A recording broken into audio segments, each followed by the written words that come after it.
Jetis Kapuan merupakan salah satu desa di Kecamatan Jati, Kabupaten Kudus, yang berbatasan langsung dengan Desa Ngemplak, Kecamatan Undan. Desa Jetis Kapuan memiliki 5 RW, 18 RT, dan terbagi menjadi 2 dukuh, yaitu Dukuh Jetis dan Dukuh Kapuan. Menurut Badan Pusat Statistika Kabupaten Kudus, Desa Jetis Kapuan memiliki luas wilayah 2.146 km persegi dan jumlah penduduk 3.434 jiwa. Rata-rata mata pencaharian penduduk desa adalah sebagai buruh pabrik dengan latar belakang pendidikan tamatan SMA sederajat.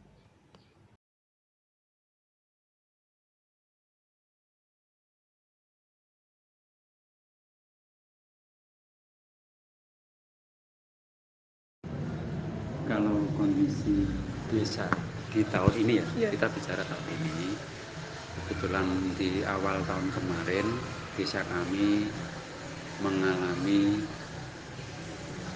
musibah kebanjiran.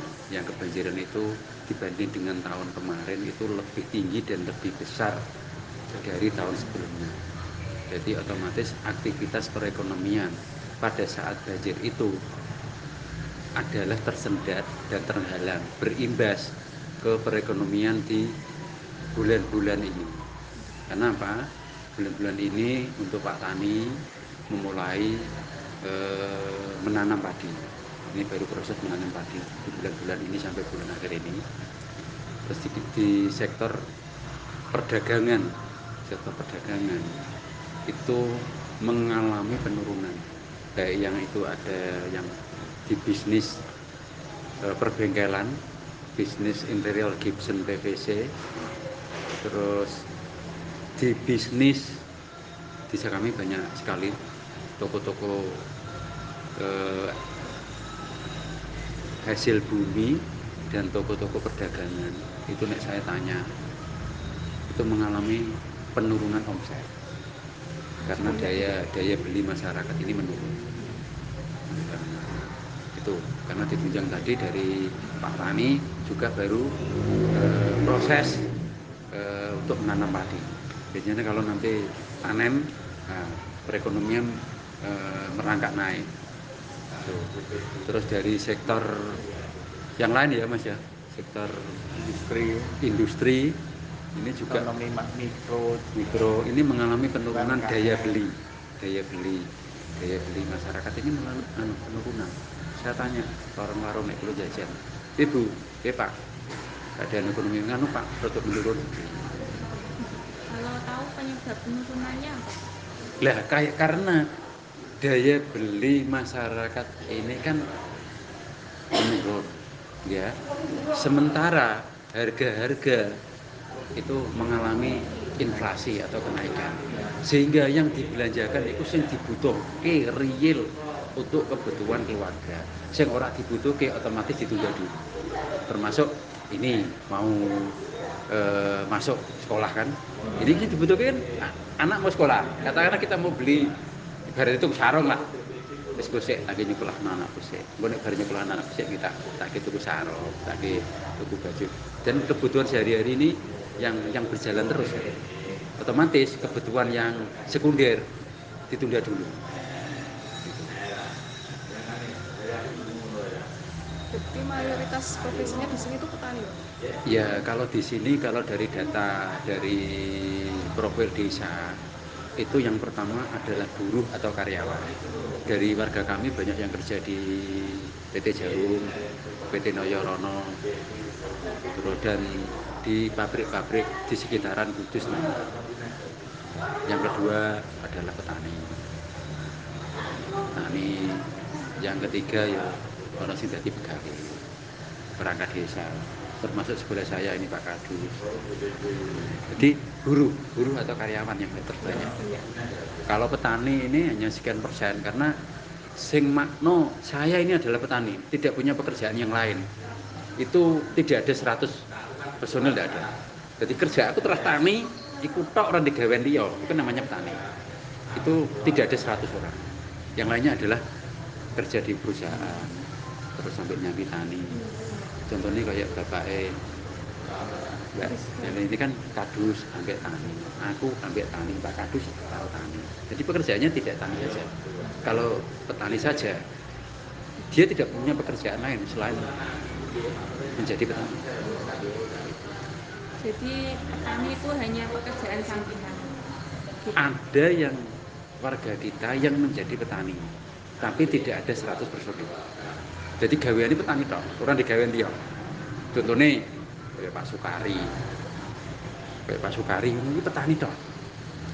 Pak Sukari, terus Pak Wondo, nah, itu kan masuk petani. Dia petani aja, dia tidak kerja di pabrik dan lain sebagainya. Terus ada lagi dari RW 1 Pak Kusdi, itu petani. Dia tidak punya pekerjaan lain. Dan rata-rata banyak warga kami sing duwe pekerjaan tetap maton tapi punya sampingan menjadi petani. Karena petani menurut anak muda atau milenial iki wong enom sing menjadi petani seumur jenengan sampai umur 30 itu bisa dihitung jari. Bukan ini petani tok ijo enom itu jarang.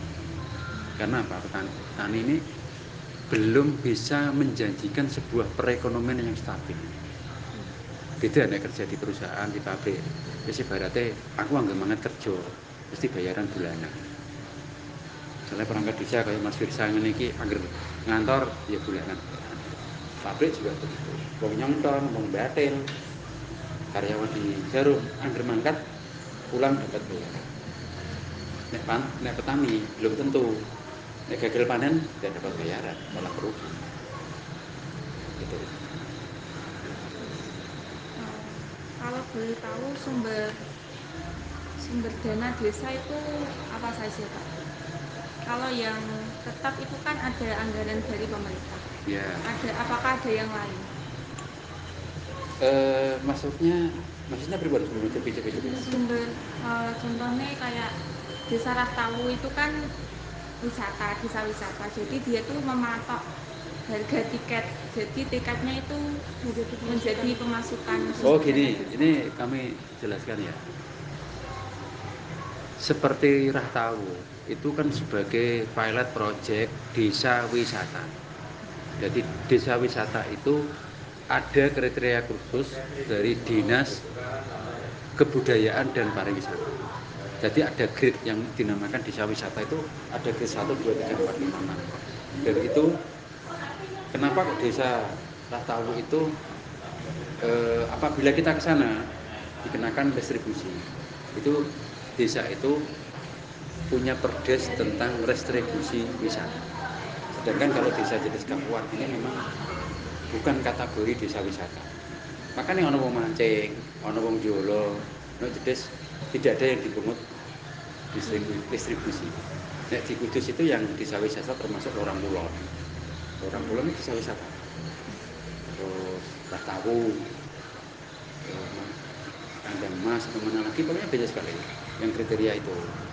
Dan itu dengan payung hukum perdes tentang restribusi wisata. Berarti sumber dananya yang dari pemerintah itu, Pak? Dari pemerintah aja? Ya gini, kalau yang kita bicara wisata tadi ya, kalau wisata itu nanti sebagian masuk ke sumber pendapatan asli desa atau PAD dari wisata.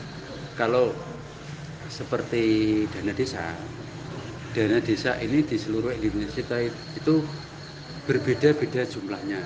Yang pertama, tergantung grade IDM desa. Apakah desa itu mandiri, atau desa itu maju, atau desa swakelola, swadaya. Itu grade-nya dana desa. Terus yang berikutnya adalah dilihat dari jumlah penduduk dan luas desa. Itu ada rumus. Nah, kenapa kok desa Jedes Kapuan karo Tanjung sama kita Pejaten kok beda? Karena pemerintah ada rumus jumlah penduduk, luas wilayah, terus kategori desa. Antara desa maju, desa mandiri, desa swadaya, swakelola ini beda. Jumlahnya dana desa itu beda. Terus pengucurannya dana itu beda. Ada yang satu tahun 4 kali, ada yang 3 kali, dan ada yang 2 kali. Jadi dana itu dikucurkan dari pemerintah. Nah, penggunaan dari dana desa ini termasuk untuk pemberdayaan, untuk pembangunan masyarakat desa, untuk ketahanan pangan, terus untuk penyaluran bantuan langsung tunai kepada masyarakat, dan digunakan untuk pemberdayaan PKK, organisasi masyarakat, untuk mengurangi dan menghilangkan stunting. Jadi draft itu sudah ada dari Kemendikbud, sudah ada draft dari ini digunakan untuk ini. Nah, setiap desa sama, tinggal jumlahnya itu beda, nilainya uangnya. Apakah ada kerjasama dengan tetangga desa lainnya dalam yang digunakan untuk perkembangan ekonomi, Pak? Kerjasama antar desa. Oh ya, ini ada. Jadi misalnya contohnya Jedes Kapuan ini kan berdekatan dengan desa Lorang Kulon. Nah, akses jalan dari Jalan Lingkar sana ke Jedes ini melalui jalan kabupaten yang wilayah itu adalah wilayah Lorang Kulon. Makanya kita kerjasama dengan Lorang Kulon untuk mengajukan proposal pembangunan jalan lingkar. Nah, akhirnya apa? Bisa bersama dengan Lorang Kulon supaya jalan ini sebagai roda perekonomian Desa Jedes Kapuan ini dibangun atas inisiatif pengusulan Desa Jedes Kapuan dan Lorang Kulon. Buktinya sana, dengan ngaler. Ini kan antara daerah lingkar por jembatan. Ini wilayah Lorang. Nah, ini sengaja no proposal Jedes sama Lorang agar ini dibangun. Itu kan kerjasama kita. Waalaikumsalam. Terus yang kedua kerjasama tentang di dunia rohani. Jadi Desa Jedes Kapuan ini untuk RW 1 sebagian untuk leluhur kita, mbah-mbah kita, buyut kita termasuk mbah itu dimakamkan di Lorang Kulon. Karena apa? Pada saat itu sejarah desa kami waktu itu saya masih kecil, Desa Jedes Kapuan itu banjir. Jadi mayat warga kami dimakamkan di desa kami itu tidak bisa karena posisinya banjir. Akhirnya dibawa ke Lorang Kulon. Dan kita punya tanah Bondo Desa di Desa Jedes Kapuan diijolno ning tanah makam Lorang Kulon dengan harapan.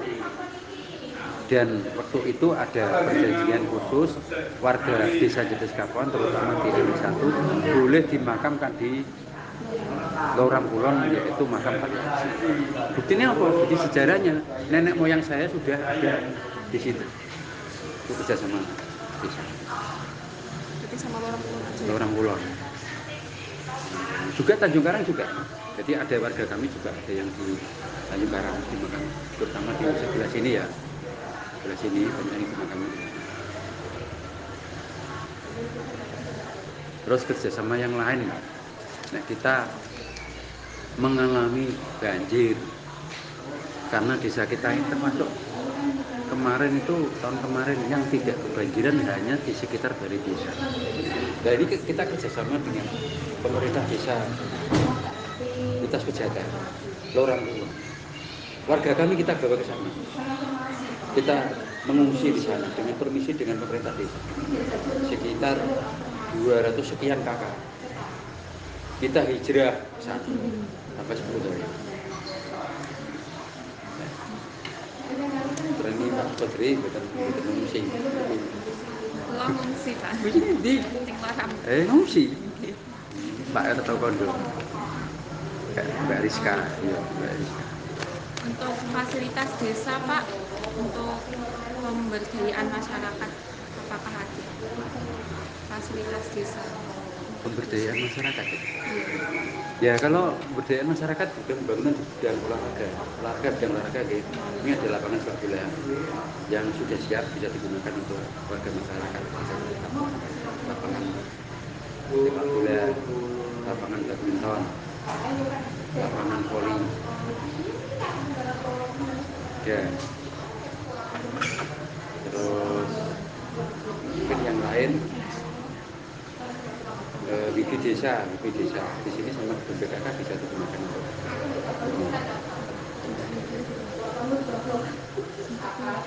terus termasuk untuk fasilitas umum air minum Unggul Desa fasilitas umum bisa digunakan untuk masyarakat. Terus Pamsimas desa. Nah, ini bisa digunakan untuk masyarakat. Layanannya objeknya untuk masyarakat. Selanjutnya untuk tantangan utama yang dihadapi dalam mengembangkan perekonomian desa, Tantangan di Desa Jetis Kapuan ini yang belum terwujud di perencanaan desa. Karena desa kami ini termasuk desa yang paling rendah di wilayah kecamatan. Ampun pulang aja rendah. Soalnya Bebayu itu selalu merene terus. Kenapa? Kita adalah dataran yang rendah, sedangkan air itu selalu dari yang tinggi mengalir ke yang rendah.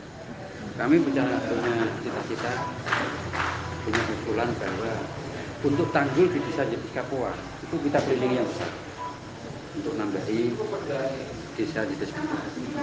Semacam tanggul laut dan normalisasi sungai yang ada di Desa Jetis Kapuan.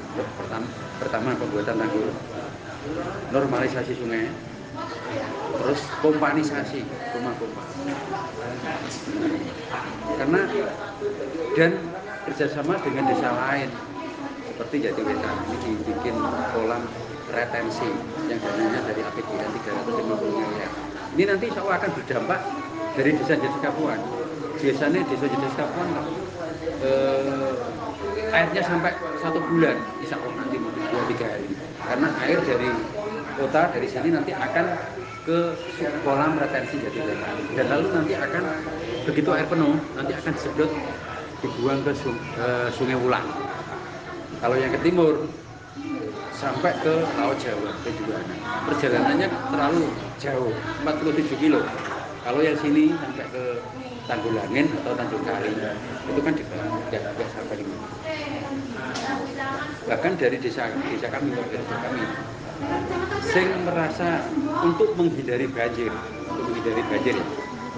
Jadi atap itu masih, tapi untuk lantainya ditinggikan. Jadi lantainya itu ditinggikan sampai yang ada yang 2 meter, ada yang 1 meter. Nah itu untuk mengurangi dampak. Untuk yang jalan desa, kami mengusulkan kepada kabupaten untuk jalur kabupaten ini agar ditinggikan 1 meter. Tapi belum terrealisasi, soalnya dana ini besar, puluhan miliar. Nah, di handle dari dana desa, ya paling itu 50 meter, tahun ini 50 meter, tersuwi. Itu bukan ke pemerintah. yang terakhir Pak, harapan dan rencana untuk masa depan dari perekonomian desa. Oke, karena kami semua dilahirkan di Desa Jetis Kapuan.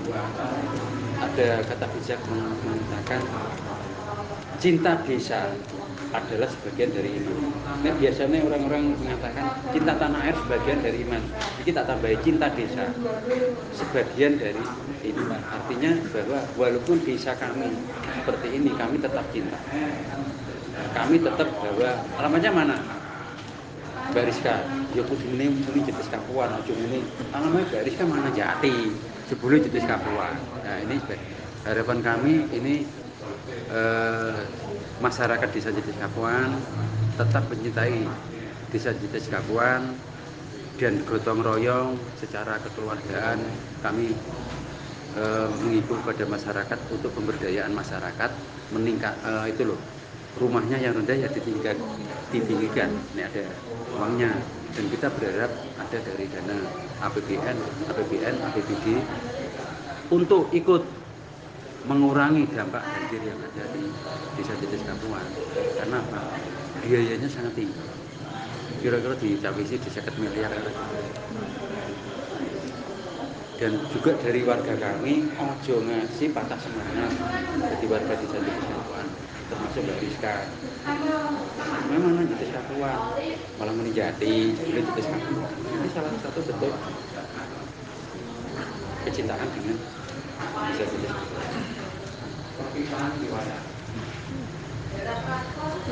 Mas Kadis ben jawab ampun kula tok.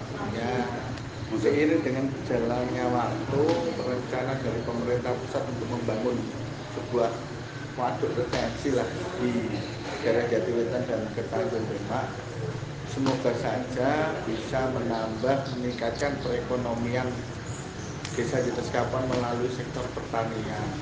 Semoga saja yang asalnya bisa tanam padi 1 kali menjadi 2 kali di ante pertama, di musim pertama di awal tahun. Harapan dari desa dan masyarakat desa Jatiskapan ya, seperti itu.